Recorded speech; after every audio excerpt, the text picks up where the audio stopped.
The reason we try to use the microphone is for the webcast, so we'd ask that you please use it when we bring it to you. And our final speaker today was inducted into the Pro Football Hall of Fame of 2010. He was an inaugural inductee into the New Orleans Saints Ring of Honor and was previously inducted into the Saints Hall of Fame, the Louisiana Sports Hall of Fame, and the Greater New Orleans Sports Hall of Fame. He's the all-time leader in sacks in New Orleans Saints history. He was a 6-time Pro Bowl participant and 4-time All-Pro in his 13 seasons with the Saints. As a member of the famed Dome Patrol, voted the best linebacking corps in the history of the NFL by NFL Network. At 0-2, the Saints, of course, play in Charlotte against Carolina this Sunday at noon. Please give a very warm quarterback club welcome to Rickey Jackson. Rick.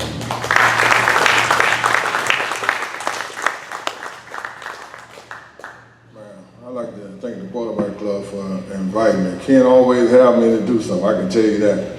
Man, I'll be all out the country. Ken called me and said, "You're going to be here tomorrow for a meeting that we have," so Ken keep me rolling.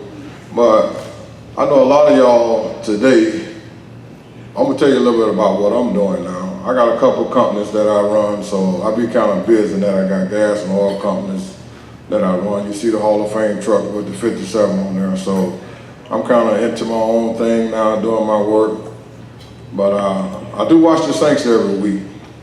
And I know he said about Tulane getting beat, but it looked like the whole Louisiana got beat this week, so it's a down week for me. I mean, anytime that, Saints lose, they usually take everybody 3 or 4 days before they get right. And Mississippi State kind of put a knot on LSU this week, and Tulane lost, so all 3 of the teams lost. So I know a lot of people have been down all week. They talk about it, for 3 or 4 days, but got another week coming this week, and you got to get ready for that. You got, like Coach said, you got to put the stuff behind you when you done lost and try to, get down to straightening your problems out. But when you got a team that really not good enough to straighten the problem out, then you got a problem. But if you got a team that can straighten the losses out and come back and start winning, you're in good shape. And that's the key. I look at certain teams and I see that, man, they don't have a chance to straighten things out with the product that they have on the field, then you got a problem. But I'm like, any questions, I'm ready to answer them and see what's out. Questions on the Saints, raise your hand. All right, Rick, I'm going to throw you a little bit of a harder ball, and some of these softballs have been coming at some of the people here. You detach from the Saints a little bit. From judging from the color, your goatee, and the lack of my hair, it's been a long time since we had a good defense. And you've got to sit back and look at some of this defensive play in the last couple of years and shake your head. You just mentioned, well, they have good players. They might come around. You really feel that way? No, I didn't say they had good players. I didn't say that. I said if a team have good players, they can come around. I didn't say nothing about nobody had good players. You have me wondering. Don't put no words in my mouth, because I'm going to straighten you. All right, we straight now. I'll bring up a little bit of a highlight. It's about all I have right now with the Saints. We were playing Atlanta in Atlanta, last play of the game, and they were ready to score to win it. And you blew through a double team, sacked the quarterback, I believe he fumbled, ended the game. We never see that much anymore, but it was some good memories. Yeah, and I tell you what, man, that was something that I was supposed to do, but I just took it on my own to go ahead and make that play. I know I was dead wrong, but it was just an alley that I seen to take, but you can get away with that back then. Now coaches more want you to do what they put in the system. So it was a little different back then. You had a little leeway back then. Raise your hand. Questions about the Saints?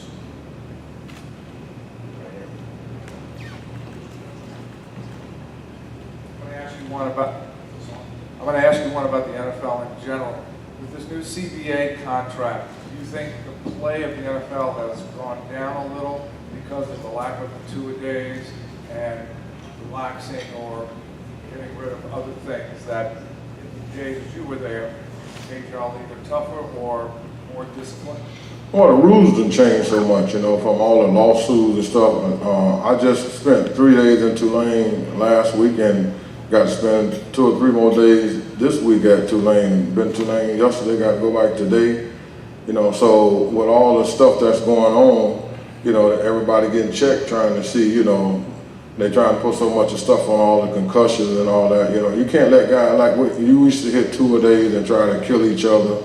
You know, you can't do that no more because of the after effect later on down the road. A lot of people seeing that, it don't make no sense. That's why every time now you see where a guy get banged, they make him go under the tent to see, you know, what stage he in and stuff. So it's just a lot safer now, a lot of the hitting that's going on. But I tell you what, the rule committee, a lot of the hitting that's going on, like they cut Odell Beckham the other week in the game. I mean, that should be disallowed more than the head hitting, because when you take a guy's knee, you know that a lot of guys that get older, their knees have to get replaced and hips have to get replaced. And when you take a lick like Odell took, he could have really got his whole career taken away from him. So that's the kind of stuff that if I was on the rule committee, that lick, there would be more, you know, I would outlaw that lick more than I will some of the licks that they do up high. Well, Coach Willie and I know each other. I know him close to family. In high school 20 years ago, they eliminated the below the block, or the below the waist block, except in the free blocking zone. But in college and pros, you can still cut somebody out there. Well, the thing about college and pro, if you're not a guy not over you, you're not allowed to go and slice him down if he's going away from the play. You know, they call that a chop block. But I mean, they should take it out of football altogether. You know what I mean? I mean, just because when you get through with football, you know, you're trying to walk and live and have a normal life. And a lot of guys now play with me. Man, these guys can't play golf. They can't do nothing because their knees was taken away because they didn't have no rules. And when you get to the Hall of Fame, I see all those guys, man, a lot of them in wheelchairs can't walk just because they got clipped from behind and stuff like that back in the days. Rickey, how do you see linebacker play for the Saints today? You see it any better than last year with all the changes they made? Well, you know what the Saints did? The Saints used a lot of stuff in preseason. You know, they showed their hand in preseason. So now, whenever the linebackers do something, everybody know what they're doing. You know, they were so busy trying to win the games in preseason till they showed their hand in preseason so much that now, every time the linebackers line up, everybody know what the defense is going to be and what the play going to be. So the linebackers, they trying hard, but my thing is, Ken, they don't have enough good talent on the linebacker spot. Then the outside rushers and stuff. I mean, those guys, you don't have a lot of all pros out there, and that's the only thing that I say about the Saints. If you know, look at Atlanta team, you look at Tampa Bay team, you look at those teams who got all pros and guys who playing real good football. If you look at the Saints defense, you know, it's hard to name an all-pro on the defense. So it's hard to beat somebody, you know, if you ain't got a lot of all-pros. You need at least 3 or 4 all-pros on defense to have a good defense. And the Saints don't have a lot of all-pros on defense, so they kind of slacking in that area. Raise your hand. Any other questions on the Saints? Over here.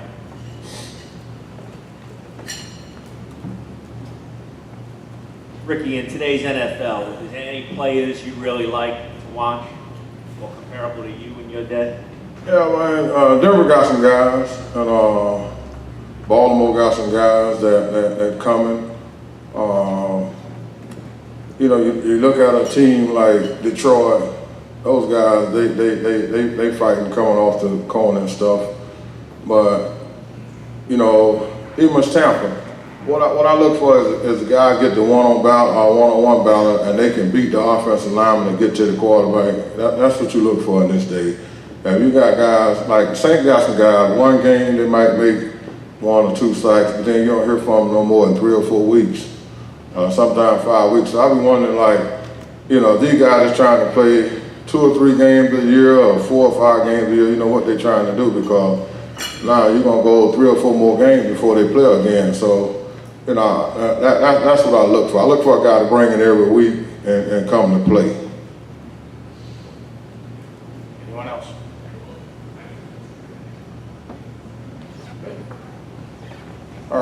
Thank y'all for having